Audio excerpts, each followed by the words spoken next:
Y sabemos que en esa ciudad fue donde más tiempo el apóstol Pablo estuvo pastoreando y predicando. La obra comenzó de una forma un tanto extraña, ¿no? Porque dice la Biblia que el apóstol Pablo ya había estado una primera vez en Éfeso, pero no había predicado. Después de años vuelve y dice que conoció a un pequeño grupo de hermanos y les hace una pregunta. ¿Os acordáis la pregunta que el apóstol Pablo le hace a este grupito pequeño de hermanos? Creo que eran 12.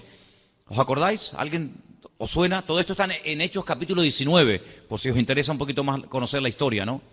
Bueno, la pregunta que el apóstol Pablo les hace es, ¿cuándo recibisteis el Espíritu Santo? Interesante la pregunta, ¿verdad? Si yo te lo preguntara a ti, ¿tú cuándo recibiste el Espíritu Santo? ¿Tú qué me dirías? Ay, amigo, como que te da miedo responder, ¿no? Por si acaso te equivocas. Luego no estás muy seguro. Porque si yo te digo, ¿cómo te llamas? Tú no dices, Tú sabes que hay gente que cuando le haces una pregunta, te dicen, Pero es una forma para pensar la respuesta, ¿no? ¿Cuándo recibieron ustedes el Espíritu Santo? Y ellos dicen, nosotros nunca hemos oído hablar del Espíritu Santo. Yo imagino que ninguno de ustedes me daría esa respuesta, ¿sí o no? Porque ustedes saben quién es el Espíritu Santo, ¿sí o no? ¿Quién es? Ajá. Entonces Pablo le dice, bueno, y si ustedes no saben quién es el Espíritu Santo, ¿ustedes en qué fuisteis bautizados? ¿Cuántos bautismos hay según la Biblia? 1. Unos dicen que no. 2. ¿Cuántos? 1. Oye, ¿os dais cuenta, Hay 7 bautismos mencionados en el Nuevo Testamento. 7. ¿Me podéis nombrar uno? El bautismo de Juan el Bautista. El bautismo en agua, el que practicaban los discípulos, ¿verdad? Bien. El bautismo del Espíritu Santo. Yo os bautizaré en Espíritu Santo y fuego, dijo el Señor. ¿Qué más?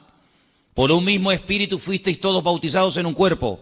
Bueno, no es el tema a tratar, pero para que veáis.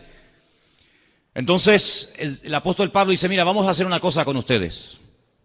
Ustedes fueron bautizados por Juan el Bautista hace 25 años atrás. Ustedes se han quedado anclados en el tiempo. Ustedes no han madurado, no han crecido.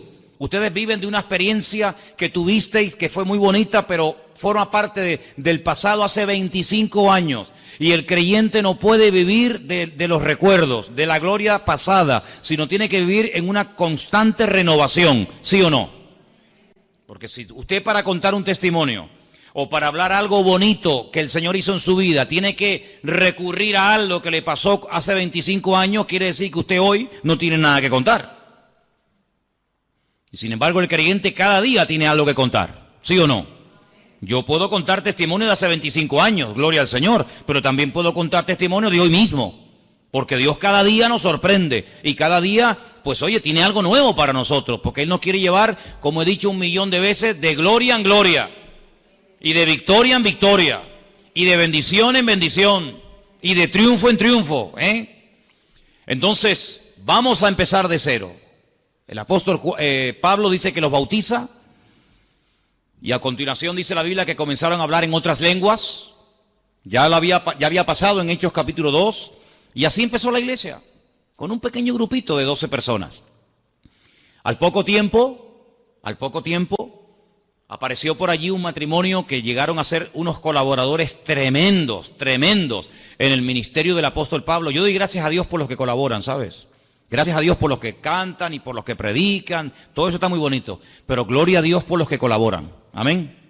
Hace falta gente que colabore en las congregaciones. Las congregaciones crecen en la medida del número de colaboradores que tienen. Gente que apoya, gente que a lo mejor no predica, que no se ve mucho lo que hacen o lo que dicen, pero ahí están, sustentando, protegiendo, apuntalando la obra del Señor, ¿verdad? Y por allí apareció Priscila y Aquila. Priscila y Aquila. Un matrimonio. Oye, ¿será casualidad que haya puesto primero Priscila y luego Aquila? ¿O se equivocó el autor del libro de los Hechos cuando lo puso? ¿No tenía que haber puesto primeramente a Aquila y luego a Priscila? Tú fíjate cómo no hay casualidades, que cuando empieza el primer viaje misionero, El primero dice que iba Bernabé y Saulo o Pablo. Pero más adelante dice que iba Pablo y Bernabé. Esto tiene una razón de ser. Priscila y Aquila se dedicaban al mismo oficio del apóstol Pablo. Y ahora, si yo les explicara lo que realmente significaba, lo que realmente era hacer tiendas de campaña, no tiene nada que ver con lo que la mayoría de las veces nos hemos imaginado.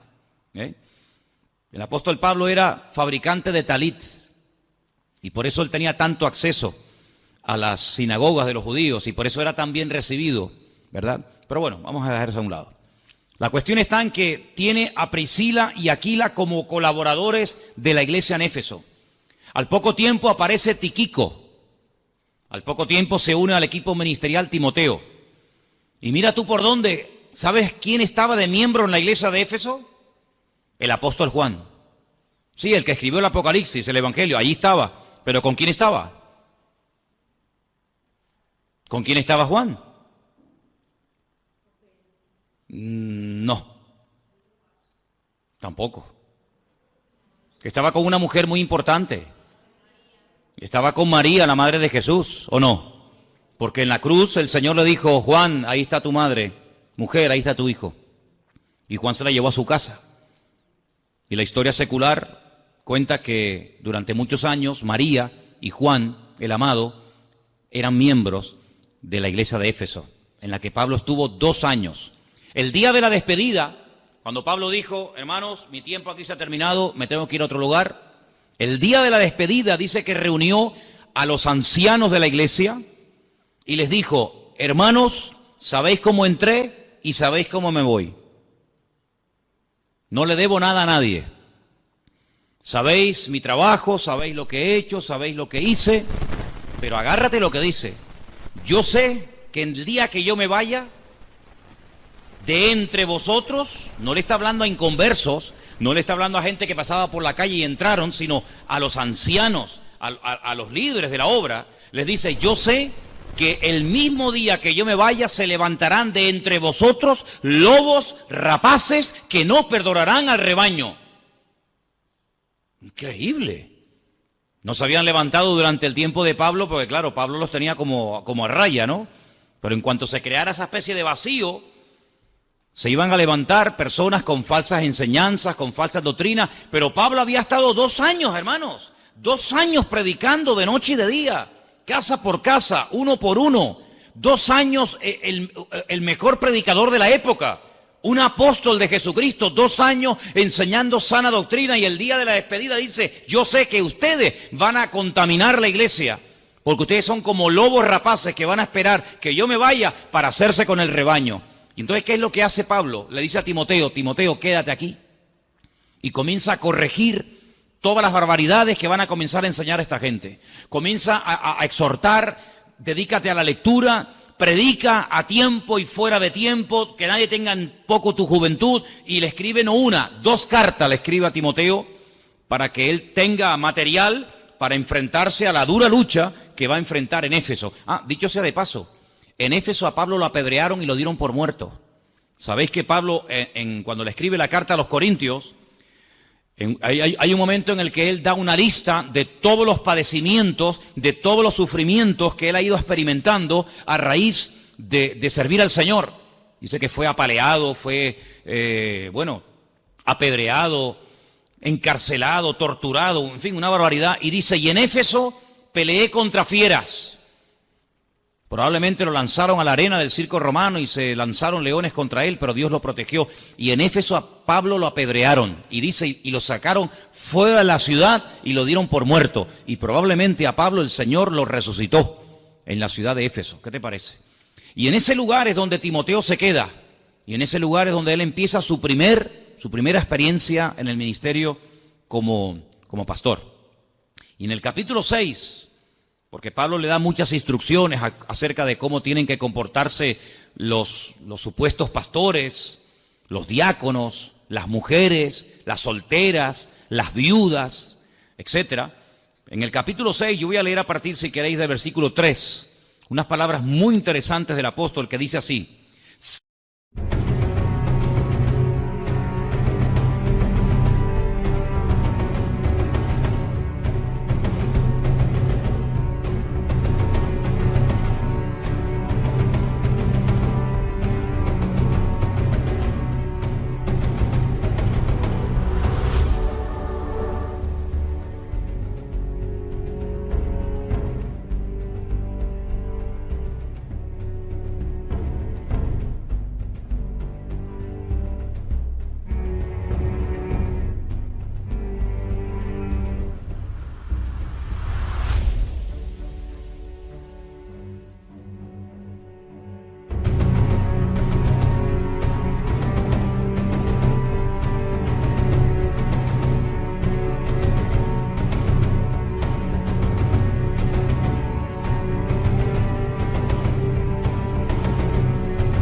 Si alguno enseña otra cosa y no se conforma, si no se sujeta a las sanas palabras de nuestro Señor Jesucristo y a la doctrina que es conforme a la piedad o a la santidad, está envanecido y nada sabe.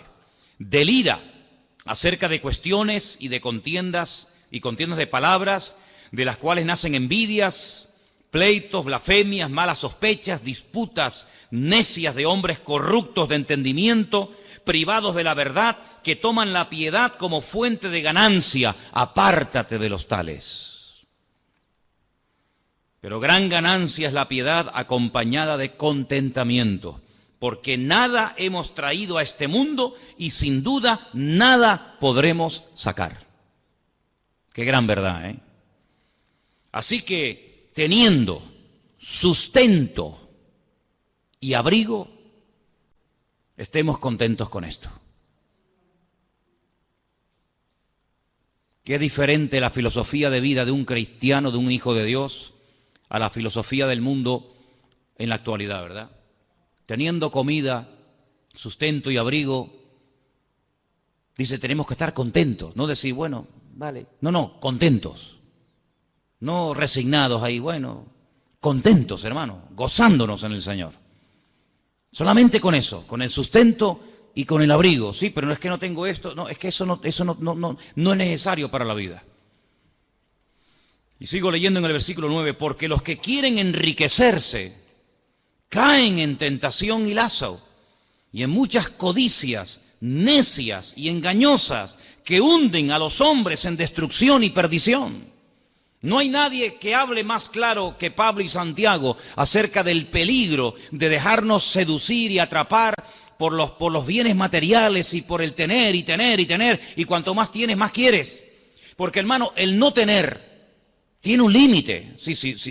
Si no tengo comida me muero de hambre, ese es el límite. Pero el tener, ¿qué límite tiene? No hay límite para la avaricia, no hay límite para tener. Y ahora quiero tener esto y mañana quiero tener lo otro. Y no hay un límite, porque siempre habrá algo nuevo que no tienes y te gusta tener. Pero la palabra de Dios nos enseña que nosotros no tenemos que entrar en ese juego, en esas vanidades absurdas de tener y tener y tener y tener y tener, sino que teniendo, como acabamos de leer, sustento y abrigo, estemos contentos con esto. Hoy ha habido gente en el mundo que ha muerto de hambre, hermanos. Hoy, sí, hoy mismo. Mientras tú y yo estamos aquí en la iglesia alabando a Dios y gloria a Dios y aleluya y cada uno con la suya, pues hoy ha habido gente en el mundo que ha muerto de hambre. ¿Qué te parece? En pleno siglo XXI que haya gente que muera de hambre, con toda la comida que se tira, con todos los recursos que hay, pues sí, hermano, todavía hay gente que muere de hambre. Y esta noche habrá gente que duerma a la intemperie. Mira Nepal, mira el terremoto ese tremendo. Dice que ya van como, no sé, 5, 6, 7, 8 mil, bueno, y aparte nunca sabrán los que realmente murieron, porque por esas aldeas, a esas altitudes, ¿quién sabe cuánta gente vive allí? Se desmoronó la montaña y tú te crees que te van a poner a contar los muertos. Olvídate. Tremendo, ¿no? Tremendo, ¿no? Y nosotros esta noche, gracias a Dios, podemos dormir en una cama y tranquilos y cubiertos. Así que, hermano, ¿cuántos motivos tenemos para darle gracias a Dios? Amén. Amén. Y ahora viene un versículo que es tremendo, ¿no? Dice, porque raíz de todos los males es el amor al dinero. Fíjate que no menciona el dinero, sino el amor al dinero, que es otra cosa. El cual, codiciando algunos, fíjate lo que dice aquí, se extraviaron de la fe. Luego la habían conocido, habían experimentado el amor del Señor. Capaz que hasta servían al Señor. Dice, pero se extraviaron de la fe. Y fueron traspasados de muchos dolores. ¿Sabes que en la segunda carta, la segunda carta que Pablo le escribe a Timoteo, él dice que cuando lo sacaron de la cárcel para hacerle el juicio, bueno, le hicieron varios, ¿no? Pero dice, la primera vez que lo juzgaron, la primera vez que le tomaron declaración, dice, yo estuve más solo que la una, nadie estuvo a mi lado. Dice que un tal Alejandro, que era uno de los que viajaban con ellos, predicando y fundando iglesias y levantando la obra del Señor, dice que se le fue. Y encima se le fue causándole unos problemas terribles. Y después menciona un tal Demas, que es mencionado en otras cartas, no solamente en la carta de Pablo a Timoteo. sino nosotros también. Y dice, y Demas me ha dejado, dice, amando a este mundo. Es decir, el mundo lo arrastró, lo atrajo como un imán, de tal manera que dejó a Cristo, dejó el ministerio, dejó la predicación, lo dejó todo, porque el mundo le lanzó el guante y lo atrapó. Y este era uno de los que se dedicaba a predicar la palabra. Uno de los que viajaba con Pablo. Y con Pablo, dicho sea de paso, no viajaba cualquiera, ¿eh? No viajaba cualquiera. De hecho, todos conocemos el incidente, ¿verdad?, que hubo en cierta ocasión ya en el primer viaje misionero entre Pablo y Marcos. ¿Sabéis o no? Dice la Biblia que, bueno, llegó un momento en el que Pablo viajaba con Bernabé y Bernabé se llevó a su sobrino, a Juan Marcos, el que después escribiría el primer evangelio que lleva su nombre. Y dice que a la primera de cambio, cuando comenzaron, en fin, las persecuciones, las luchas, en fin, las cosas a ponerse duras y difíciles, Juan Marcos se volvió y los dejó. Y en el segundo viaje misionero, cuando Pablo, en vez de ir por mar, quiere ir por tierra, visitando las iglesias que habían fundado en el primer viaje y aparte yendo a otras latitudes, Bernabé dice, bueno, vamos a llevar otra vez a mi sobrino. Y Pablo dice, esta vez no. ¿Por qué? Porque nos abandonó. Y Bernabé seguramente habrá dicho, bueno, pero vamos a darle una segunda oportunidad. Perdonen la expresión, metió la pata en el primer viaje, se asustó. Era demasiada presión, demasiada responsabilidad. No estaba firme, no era maduro para aguantar esto. Pero bueno, vamos a darle una segunda oportunidad. Y Pablo que no, y Bernabé que sí, y Pablo que no, y Bernabé que sí. Y Bernabé y Pablo dicen, pues mira, yo no puedo trabajar más contigo. Y Pablo dice, pues muy bien, pues vete. Y dice la Biblia que Bernabé cogió a su sobrino, a Marcos, y se fue a la isla de donde él era, a Chipre. Y Pablo dice, bueno, pues yo me voy con Silas. Silas, que también en la Biblia aparece con el nombre de Silvano, que era el que les escribía las cartas, porque Pablo las dictaba y él las escribía y luego las firmaba. Y la Biblia pues nos dice que se separaron durante años y no volvieron a trabajar juntos. Fíjate lo exigente que era Pablo, que como la liaras una vez, cruz y raya, se acabó. Contigo no se puede contar para esto por lo menos. Después de muchos años sabemos que Pablo le dijo a Marcos que viniera a la cárcel a visitarlo y tal y cual, pero si Demas viajaba con Pablo es porque había pasado el filtro, porque a Pablo no se la daban con queso, a Pablo no se le colaba cualquiera. Pues a ese que viajaba con Pablo, a ese que sirvió al Señor en el ministerio juntamente con Pablo, dice que lo abandonó por amor a este mundo. Así que no solamente una persona que no es pastor y que no sirve al Señor, digamos, a tiempo completo puede ser en un momento determinado engañado y atrapado y engañado por el mundo, sino que también pastores y gente que servía al Señor lo abandonan. Y tengo que decir lamentablemente que yo he conocido, no muchos, gracias a Dios, no muchos, pero he conocido 3, 4, tal vez 5 pastores que por los negocios hablaron con sus respectivas congregaciones que se iban a dedicar un tiempo a los negocios, iban a ganar dinero y que con ese dinero iban después a financiar la obra y la obra iba a estar mucho mejor y abandonaron el ministerio y nunca más volvieron. Y algunos de ellos me llamaron en su momento para pedirme que mi opinión, qué opinaba yo, y les dije, ni se te ocurra dejar de servir al Señor por los negocios, porque la Biblia dice que ninguno que milita, sin ninguno que está en el reino, enrolado en el ejército de Dios, ninguno que milita se enreda en los negocios del mundo. Los pastores no hemos sido llamados para hacer negocios.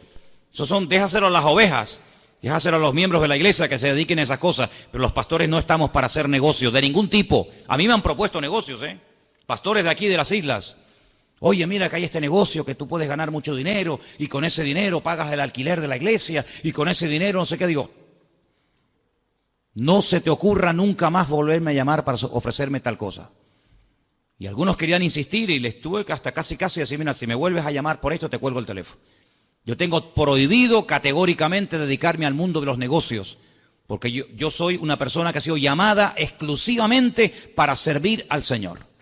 Yo no voy a dejar de servir al Señor ni de pastorear porque vaya a ganar mucho dinero. Es que yo no estoy en esto por dinero, yo no estoy en esto.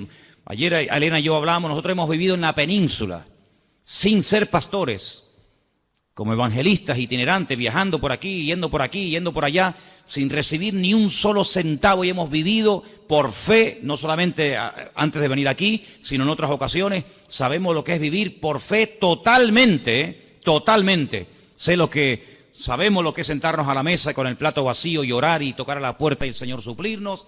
Sé lo que es viajar horas y horas. Por eso te decía el otro día, David, que tu testimonio me impactó cuando veías que la gasolina del coche, ¿no?, subió. Y, hermano, yo venía de Barcelona un día. Yo me fui de Galicia, 1.200 kilómetros, Pontevedra, Barcelona. Prediqué durante una semana y cuando regresé, en esa congregación no me habían dado ni un centavo me habían dado y volvía con las manos vacías. Y sé lo que es dormir dentro de un coche en una gasolinera y sé lo que es llevar durante horas y horas y horas la lucecita naranja de la reserva y decir, Dios mío, que no llego, pero contigo sí llego, Dios mío, estírala, y llegar, y sabemos lo que es eso, ¿no?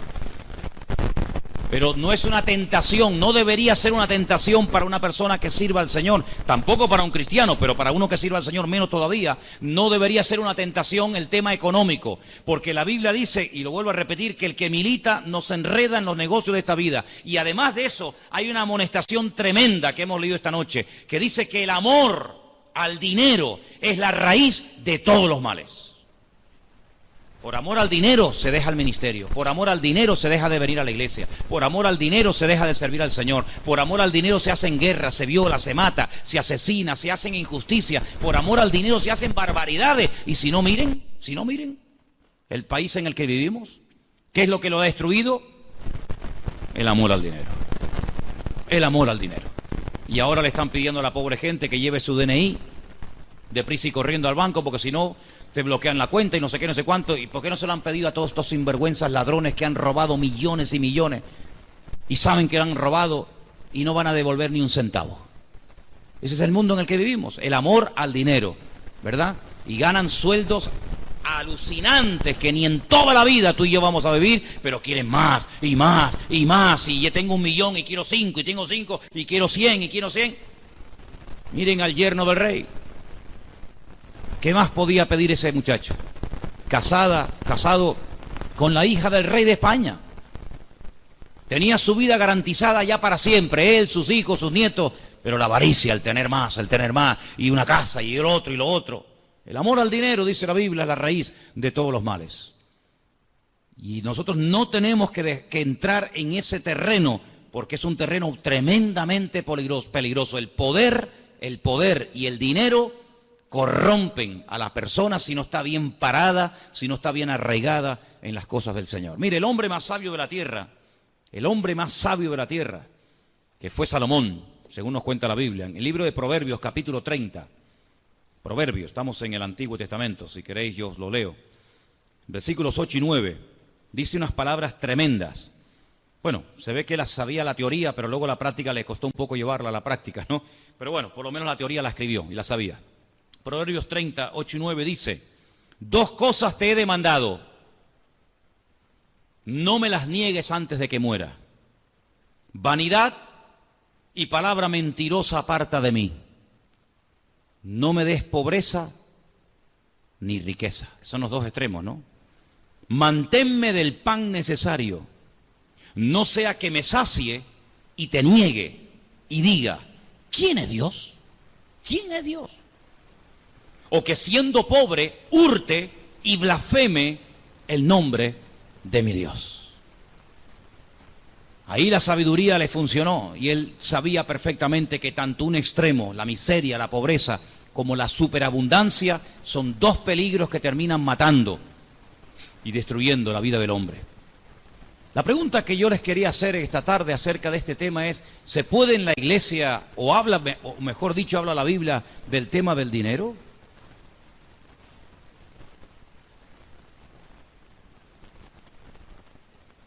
Hola. Hemos mencionado un versículo que donde aparece la palabra dinero, ¿sí o no? Claro que la Biblia habla de este tema. ¿Saben por qué? Porque tal vez a lo mejor tu problema no sea la enfermedad. Tal vez tu problema no sea tu matrimonio. Tal vez tu problema no sean los nervios, o la depresión, o cualquier otra situación de la vida. Pero tarde o temprano el tema económico de alguna manera u otra nos va a afectar a todos, ¿sí o no? A todos nos va a afectar, porque vivimos en un mundo donde hay un sistema creado por el hombre. Y en ese mundo vivimos, aunque no somos de este mundo, estamos de paso, pero por vivir en este mundo, cuando llega final de mes, tenemos que pagar, los que tengan casa en propiedad, su hipoteca, los que vivimos de alquiler, nuestro alquiler. Cuando llega el recibo de la luz hay que pagarlo con dinero. Cuando quieres poner gasolina en el coche hay que utilizar dinero. Cuando quieres comprarte un par de zapatos porque te hacen falta tienes que utilizar dinero. Cuando quieres llamar a tu familia que está en el otro punto de la tierra tienes que pagar con dinero. En fin, todo hoy en día gira en torno al dinero. Y con el dinero se pueden hacer muchas cosas buenas, claro que sí. Con el dinero se pueden abrir iglesias, se pueden comprar Biblias, se puede comprar cosas para ayudar a la gente. Habéis visto en la pantalla, habéis visto lo que se hizo en su día. Gracias al Señor, con el dinero que entraba, se pudo comprar un terreno donde hoy en día hay niños huérfanos, ¿verdad? Que si no fuera por la ayuda que reciben estarían por las calles tirados como perros, muertos de hambre, o sabe Dios qué, ¿verdad? Con el dinero se pueden hacer maravillas, pero también se pueden hacer auténticas barbaridades. Auténticas barbaridades. Fíjate tú, hermano, que el día que el Señor Jesucristo resucitó y los fariseos y los escribas y los sumos sacerdotes sabían que había resucitado,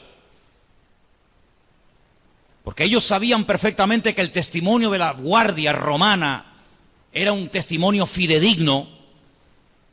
Ellos sabían perfectamente que la resurrección se había producido, pero no querían aceptarla. No querían decir, oye, nos hemos equivocado, hemos matado al Mesías y al final era quien él dijo que era, el Mesías, y ha resucitado. Bueno, vamos a pedirle al Señor perdón. No. Inventaron un rollo, inventaron una historia y le ofrecieron a los soldados romanos dinero para que dijeran, si os preguntan, ¿qué pasó? ¿Qué pasó con el cuerpo de Jesús? ¿Resucitó? ¿No resucitó? ¿Qué fue? Dice que los sobornaron, les dieron dinero para que le dijeran a la gente, no, es que nos quedamos dormidos. Fíjate, 16 soldados romanos nos quedamos dormidos. Vinieron de noche sus discípulos, pasaron por encima de nosotros, rodaron la piedra, antes cortaron el sello romano, sacaron al muerto fuera y no nos hemos enterado. Y dice, y este dicho llega hasta el día de hoy. Es decir, que cuando se escribieron los evangelios todavía corría la bola en el mundo de que era mentira que Jesús había resucitado, sino que sus discípulos robaron el cuerpo y fue todo por un soborno con dinero. Entonces, con dinero se pueden hacer maravillas y con dinero se pueden hacer auténticas barbaridades.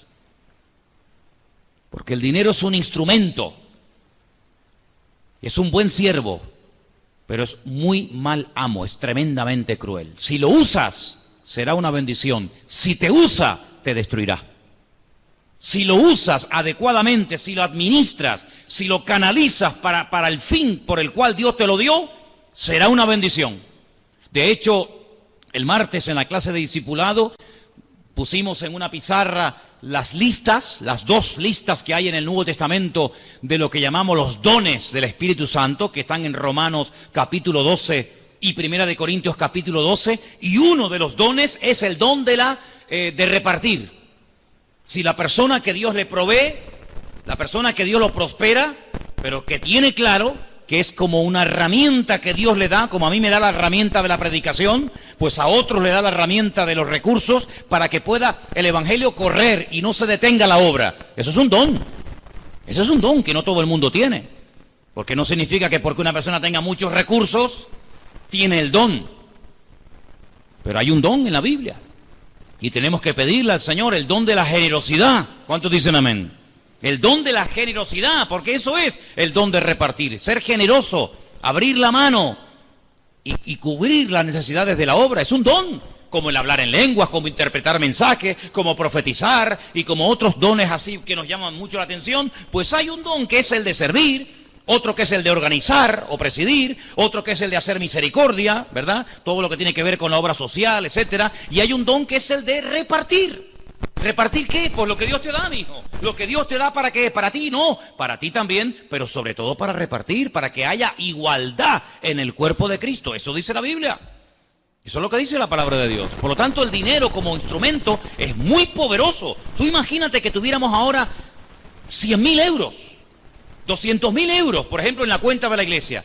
Yo mañana mismo me voy a alquilar un local. ¿Dónde? Me voy a alquilar una Candelaria, que no hay iglesia, me voy a La Laguna, que no hay iglesia.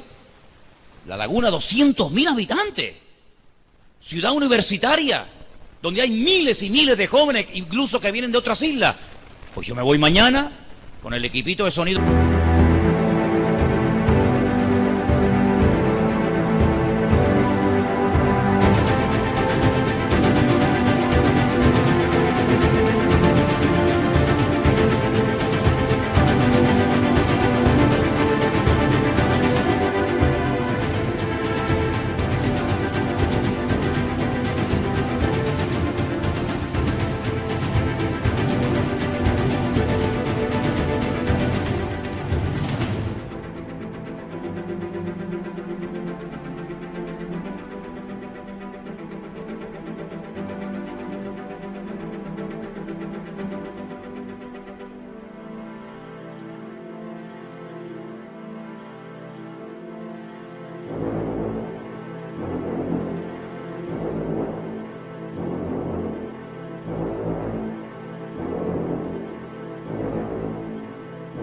Que nos regalaron, con las sillas que nos regalaron, y me alquilo un local en Laguna y pongo fuera Iglesia Vida Nueva, tal, culto, martes y sábado por la tarde.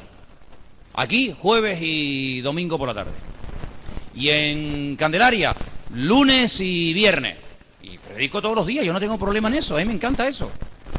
Sí, pero vete a alquilar un local en Candelaria. Te van a pedir 2 meses, el mes de no sé qué, el mes de fianza. Si tuviéramos recursos, madre mía, y nos iríamos a otras islas y le pagaríamos la universidad a algún hermano de la iglesia. Por ejemplo, tenemos el caso, perdone si no nombro a otro, pero es el primero que me viene a la cabeza, esta chica, ¿cómo se llama? Leana. No le dieron la beca y tuvo que dejar sus estudios universitarios, porque no le dieron a la pobre la beca. ¿Y cuánto era la beca? Pues nada, tampoco estamos hablando de millones. Si la iglesia tuviera recursos, becaba a los jóvenes para que fueran jóvenes todos universitarios.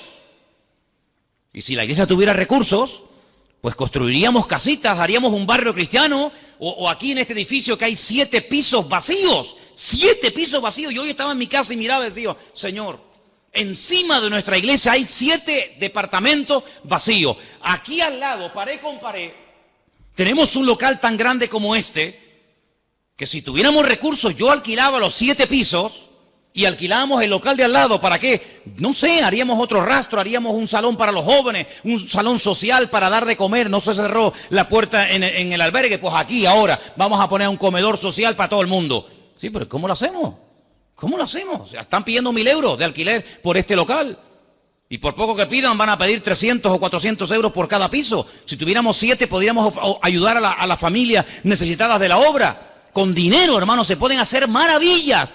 Iglesias, financiar pastores, abrir centros de rehabilitación, lo que quieras, pero si no hay dinero, pues hay que conformarse con lo que hay. Pero fíjate el mundo cómo utiliza para lo malo sus recursos. Y la droga, el dinero y los miles de millones que producen, ¿para qué? Para guerras, para derrocar gobiernos, para matar gente, para matar criaturas, para secuestro, para violar. La raíz de todos los males es el amor al dinero. Por eso tenemos que orar al Señor, y hermano, y no es pecado hacerlo. Orar para que Dios nos dé recursos, no solamente recursos humanos, sino también recursos materiales. ¿Cuántos dicen amén? Yo me acuerdo cuando vinimos de un viaje de África y nada más entrar por la puerta de la iglesia en el puerto de la Cruz, me acordaré toda mi vida como si fuera ahora. Habían allí dos hermanas de visita. Claro, cuando uno venía de África, imagínate cómo venía. Vienes encendido de África, ¿no? Viendo la necesidad, viendo la basura, viendo a los chiquillos. Veníamos de allí locos y querías meter a todo el mundo en la visión de África. Y estaba allí una señora y nada más terminar el culto me dice, ¿me deja su número de cuenta? Y le dije, ¿para qué? Pensé que me iba a pedir algo. Si no, porque quiero dar una ofrenda a la iglesia. Digo, entonces usted necesita la cuenta de la iglesia, no la cuenta mía. Eso, la cuenta de la iglesia. Digo, mira, ahí está Armando, me acordaré que estaba allí. Digo, háblese con ese hermano que está ahí. Él le da el número de la cuenta de la iglesia. Y dio 10.000 euros.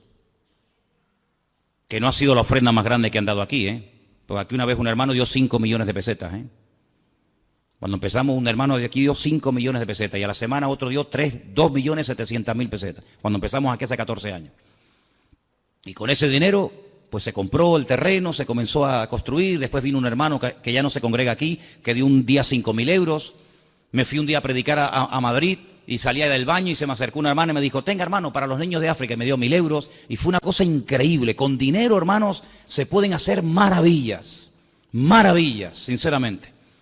Y tenemos que orar al Señor, que el Señor levante obreros, pero obreros que podamos después ayudarlos y podamos sustentarlos y que se dediquen, como yo creo que tiene que ser dedicado un obrero, a tiempo completo y que tenga sus recursos y que tenga sus necesidades cubiertas. ¿Para qué? Para que tenga 24 horas al día dispuesto para servir al Señor. Y tenemos que orar y Dios lo puede hacer. ¿Cuántos dicen amén, hermanos? Dios lo puede hacer. Yo creo que una de las cosas que el diablo está tratando de controlar a toda costa son las finanzas y los recursos, para que los creyentes no levanten cabeza y para que las iglesias sean cabeza en vez de ser cola, como dice la palabra que tienen que ser.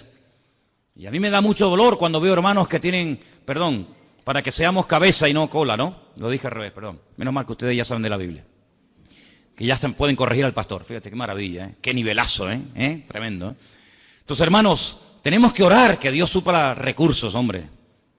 Imagínate que pudiéramos alquilar ese local, no sé, en La Laguna, en Candelaria o en Guímar o donde fuera. Bueno, a alguna pareja ahí de la iglesia que esté dispuesto a ir allí. Venga, mandamos a fulano y a mengano. Sí, ¿cómo los mandamos? ¿Con una mano delante y la mano detrás? ¿Cómo los mandamos? Habrá que comprarles un cochecito, alquilarles un piso, pagarles el primer año los gastos de la obra hasta que la iglesia crezca. ¿Cuántas maravillas se pueden hacer con recursos, hermanos? Y tenemos que orar para que en el nombre de Jesús las riquezas o las necesidades materiales de la obra no frenen el avance del Evangelio, no frenen el avance del Señor. Y yo creo que si tenemos fe y oramos, el Señor va a hacer milagros entre nosotros, porque nuestro Dios es un Dios de milagros. Pero hay algo, hermanos, que yo tengo que decirlo, y no lo digo con doble intención, porque líbreme Dios, lo digo con toda sinceridad. Mire, hermano, si nosotros somos fieles, aunque seamos 4, no me importa el número no tiene nada que ver con esto. Si nosotros somos fieles con nuestro Dios en lo que nos corresponde como cristianos dar, Dios va a respaldar su obra. Porque dice la Biblia, y quiero leer ese versículo esta tarde, porque la Biblia, claro que habla de economía, pero de economía sana, no de economía corrupta como están las calles, sino de una economía correcta, sana, justa. En el libro de Malaquías, que en su Biblia está en el último del Antiguo Testamento, hay un versículo que yo sé que tú conoces de memoria, pero yo te lo voy a leer. Está en capítulo 4 de Malaquías. 3, perdón. Cuando uno deja su Biblia y coge otra, ¿verdad? En la otra Biblia mía hago así, y lo encuentro enseguida. Cuando uno cambia de Biblia parece que nos cuesta más conseguir las cosas, ¿no?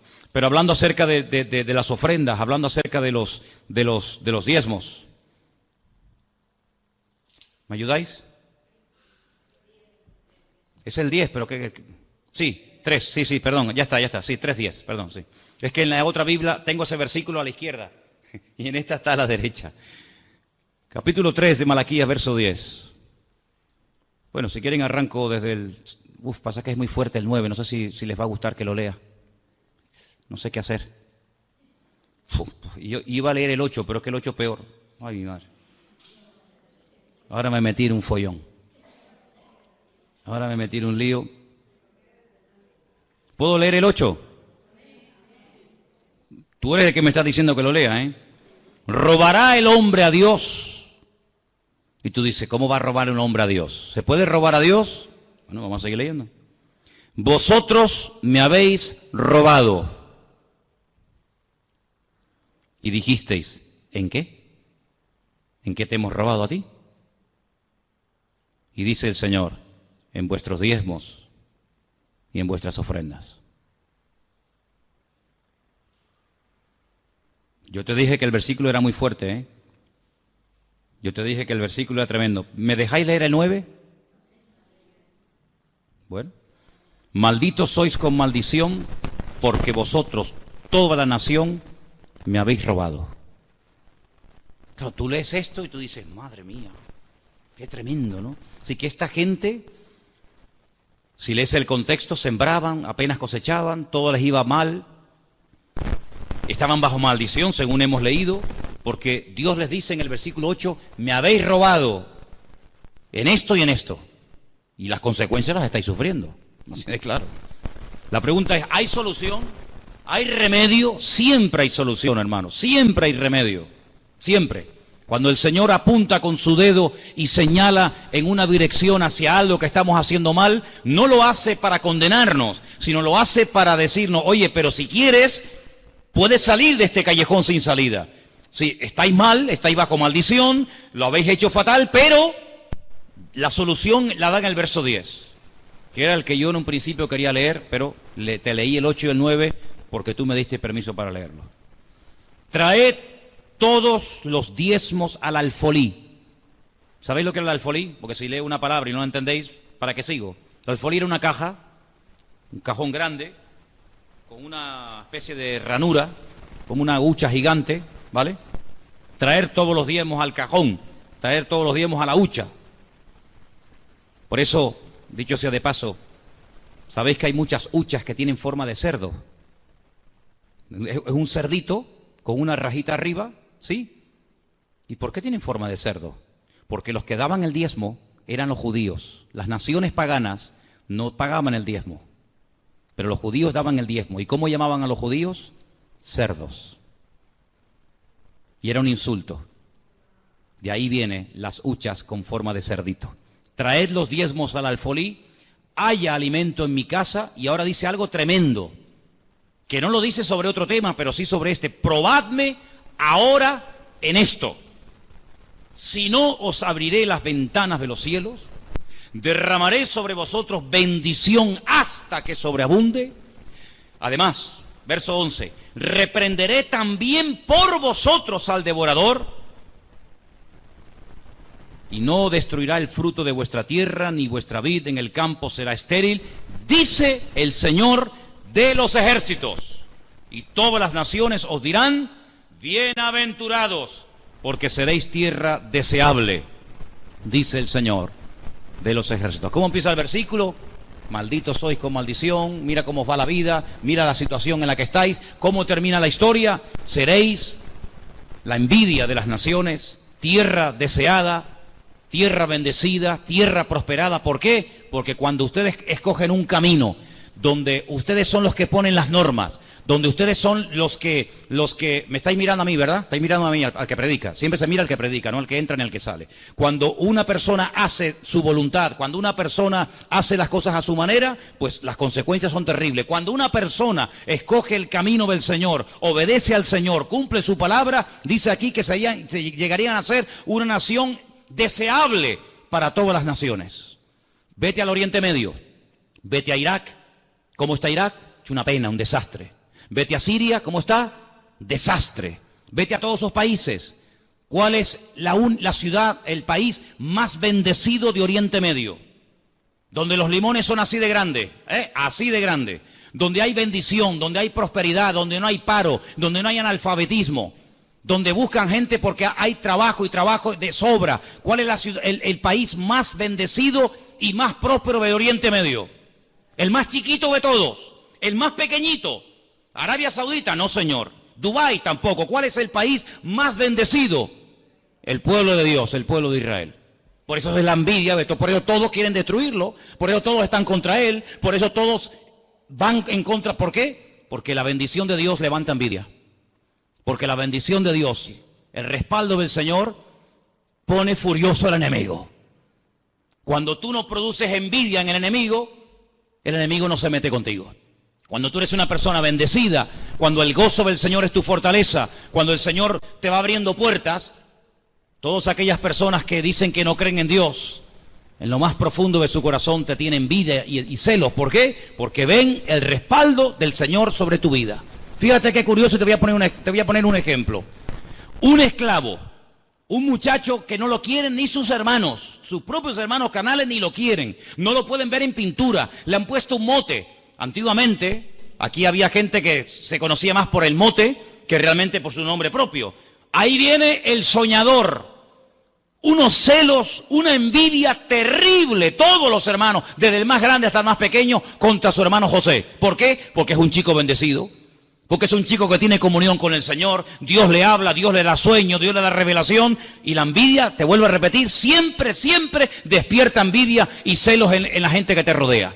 ¿Qué es lo que quieren hacer? Matarlo, acabar con su vida, lo meten en un pozo, lo quieren matar de hambre, lo quieren matar de sed. Rubén dice, no, vamos a hacer algo, vamos a venderlo. Vamos a venderlo porque ya matarlo es muy duro. Pero bueno, y cuando vayamos a la casa y nuestro padre nos pregunte por nuestro hermano, ¿qué le decimos? Si él lo mandó. Y ahora cuando vayamos nosotros y José se queda aquí, ¿qué le decimos? Bueno, inventamos una mentira. Le quitamos la ropa, que era una ropa de colores que él llevaba, la teñimos con sangre de un animal y le decimos a nuestro padre que José ha sido despedazado por una fiera del campo y ha muerto. Fíjate qué crueles. ¡Qué crueles! Ni uno dijo, no, hagamos eso. ¿Cómo le vamos a hacer? ¿Cómo le vamos a decir a papá eso? Y un año, y otro año, y ninguno hablaba, todos callados como zorros. Y José, el pobrecito, allí más solo que la una en Egipto. Pero dice la Biblia que el Señor estaba con José. ¿Cuántos dicen amén? La Biblia no dice, pero el Señor estaba con Rubén, el Señor estaba con Neftalí, el Señor estaba con Gad o con Aser, no. El Señor estaba con aquel que aparentemente era el que peor estaba. Solo, abandonado, tirado allí como un perro en Egipto sin entender ni papa, porque él hablaba hebreo, allí se hablaba en el idioma de los egipcios, árabe, él no entendía nada, sin padre, sin madre, sin comérselo ni bebérselo, más solo que la una. Lo compra un señor llamado Potifar. Y se da cuenta que este muchacho es distinto. Se da cuenta que este joven es diferente. Siembra y hay unas cosechas alucinantes. Organiza el ganado y el ganado es sano, robusto y fuerte. Donde pone la mano José, dice, allí estaba la mano de Dios. José es un hombre próspero porque tiene comunión con el Señor. Claro, la envidia y los celos, ¿de qué venía? De la unción y de la bendición de Dios que había sobre su vida. Entonces, amados hermanos, te das cuenta cómo cuando una persona es bendecida, cuando una persona tiene algo que decirle al mundo, la gente te preguntará y la gente se te acercará. Pero si vamos por la vida quejándonos, si vamos por la vida lamentándonos, ¿qué te van a preguntar a ti? ¿Para qué se te van a acercar a ti si ya poniendo la televisión nos ponen la cabeza así todos los días? Pero ¿a quién se van a acercar? A la persona que vive en este mundo, pero es diferente. Ríe, canta, danza, baila, honra al Señor. ¿Por qué? Porque aunque vive en este mundo, no es de este mundo. Y eso es lo que la gente tiene que ver en ti y lo que tiene que ver en mí. Pero no lo van a ver aquí dentro, porque aquí de la gente en la calle prácticamente no entran porque les da miedo. Pero cuando salgas de aquí, ya verás compañeros de trabajo, compañeros de instituto, compañeros de clase, vecinos, amigos, familiares. Es ahí donde tienes que marcar una diferencia y hablar diferente y hablar distinto, decir, Dios está con nosotros, pero en palabras y en hechos. ¿Cuántos dicen amén? Pero para eso tenemos que hacer lo que nos corresponde. Esto no es tocar un botón y ya está, no. Acá hay una parte humana que cuando nosotros la hacemos, Dios dice que hace así y abre las ventanas de los cielos, derrama bendición hasta que sobreabunda y además Él se encarga de reprender al devorador. Y yo pregunto, ¿y quién es ese señor? ¿Quién es el devorador? El diablo. Bueno, pues yo veo cristianos que están todo el día reprendiendo al diablo. Todo el día están reprendiendo al diablo. Pero si el Señor dice, pero si tú haces tu parte, el que lo voy a reprender voy a ser yo. ¿Y a quién le va a hacer más caso el diablo? ¿A ti o a Dios? Fíjate tú que Miguel es el arcángel más poderoso que jamás Dios ha creado. Y cuando Satanás vino a pelear contra él porque quería el cuerpo de Moisés, ¿qué dijo Miguel? Que el Señor te reprenda, porque como te reprenda el Señor, tú no aguantas ni una décima de segundo. Pues ya está. Pues entonces en vez de hacer tú la parte de Dios y querer que Dios haga tu parte, hazlo al revés. Haz tú tu parte como cristiana, como hermano, como hijo de Dios, y deja al Señor que se encargue de lo que tú no puedes hacer y vas a ver resultados tremendos, pero siempre detrás de la obediencia. Y quiero recordarte el versículo con el que empezamos en esta noche. La raíz de todos los males es el amor al dinero. Tú amas el dinero, como ames el dinero, tienes un problema terrible en tu vida.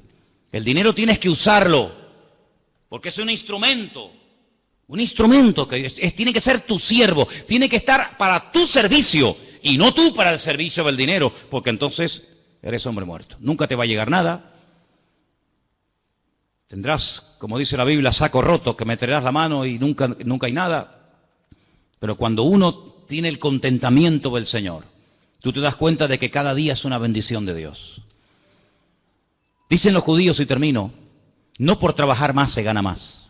Dicen ellos, no por trabajar más se gana más. Tampoco por trabajar menos Dios te va a proveer lo que tú necesitas. ¿Qué es lo que hacen ellos? ¿Qué es lo que hacen con el tema económico? Ellos lo que hacen, cuando empieza el año, oran y le encomiendan al Señor todo el año. Se comprometen con sus ganancias, con sus entradas, cada uno en su proporción, a darle al Señor su diezmo y su ofrenda, y no se afanan, no se agobian por trabajar más o por hacer más, no, sino que ellos dicen, si yo me comprometo con el Señor a hacer mi parte cuando me corresponda, todo lo que yo necesite desde el principio del año hasta el final, todo me vendrá porque yo estoy haciendo mi parte. ¿Cuánto tenemos que aprender de muchas personas que no tienen mucho de lo que nosotros tenemos hoy en día, pero han descubierto un secreto? Haga usted su parte y olvídate de estar agobiado y venga, y venga, y venga, que no por trabajar más vas a ganar más, sino que Dios te va a dar lo justo y necesario siempre y cuando tú hagas la parte que te corresponde. Pregúntate esta noche, ¿tú estás cumpliendo con tu parte? Ya te lo he dicho en la Biblia, si quieres lee más. La Biblia está llena de capítulos y capítulos que hablan acerca de la economía del reino. Cómo hay que hacerlo, cómo no hay que hacerlo, cómo hay que ofrendar, cómo hay que diezmar, dónde hay que hacerlo, dónde no hay que hacerlo. La Biblia está llena de esos sabios consejos. Si nosotros hacemos nuestra parte, nunca el Señor nos defraudará. ¿Cuántos dicen amén? Vamos a orar. Cierra tus ojos ahí donde estás. Y ahora tú eres el que tienes que preguntarte estas cositas. Señor, ¿estoy cumpliendo contigo? ¿Estoy haciendo tu parte? ¿O soy un avaro? ¿Sabes que al avaro la Biblia lo llama idólatra? Avaro, idólatra. ¿Por qué? Porque el que es avaro, el que cree que es dueño de todo cuanto tiene, en cierto sentido está adorando y está sirviendo a algo, en este caso al dinero. Y nosotros tenemos una orden que dice en la palabra, al Señor tu Dios adorarás y a Él solo servirás. Usted no tiene que servir a otras cosas, sino solamente al Señor. ¿La está sirviendo? Ponga al Señor en primer lugar en su vida, hermano y hermana. Fíese de Dios. Cumpla usted con su parte. Y yo le aseguro que Dios le va a sorprender más de lo que usted se puede imaginar. Y en esta tarde queremos darle gracias al Señor por su bendita palabra, que siempre exhorta, siempre anima, siempre habla nuestra vida. Te pedimos, Señor, en el nombre de Jesús, que tu palabra ahora produzca el fruto para la cual ha sido predicada, para la cual ha sido traída esta tarde a este lugar. Toca nuestros corazones, rompe cualquier atadura, cualquier apego, Señor, al dinero o a cualquier otra cosa, y que solamente adoremos y sirvamos a nuestro Dios. A nada ni a nadie más. Y también queremos unirnos en esta noche a favor de la vida de nuestra hermana Rosy, allí en el puerto de la Cruz. Señor, tú eres el Dios todopoderoso, nuestro sanador, nuestro médico divino. Nuestra vida está en tus manos, tú la das y tú la quitas. Tú la alargas o tú la acortas, según es tu voluntad. En esta tarde oramos con fe, con toda la seguridad del mundo, de que la vida de Rosy te pertenece a ti, Señor. Ella te ama, ella te sirve, ella te honra. Y pedimos que tu nombre sea glorificado en esta situación. Este es un momento para que tú seas glorificado, Señor. Y en el nombre de Jesús, declaramos la bendición de Dios sobre la vida de nuestra hermana en esta tarde. Donde quiera que se encuentre, te pido que ahora tu mano se pose sobre ella y haya un consuelo, un aliento, un milagro de parte tuya, Señor. Aceptamos tu voluntad, cualquiera que sea, tú lo sabes. Pero el anhelo de nuestros corazones es verla sana, verla totalmente libre y restablecida de esa enfermedad. Pero todo está bajo tu control, nada se escapa de tu control. Por eso, Señor, oramos con paz, oramos con la fe y con la seguridad de que todo obra para bien.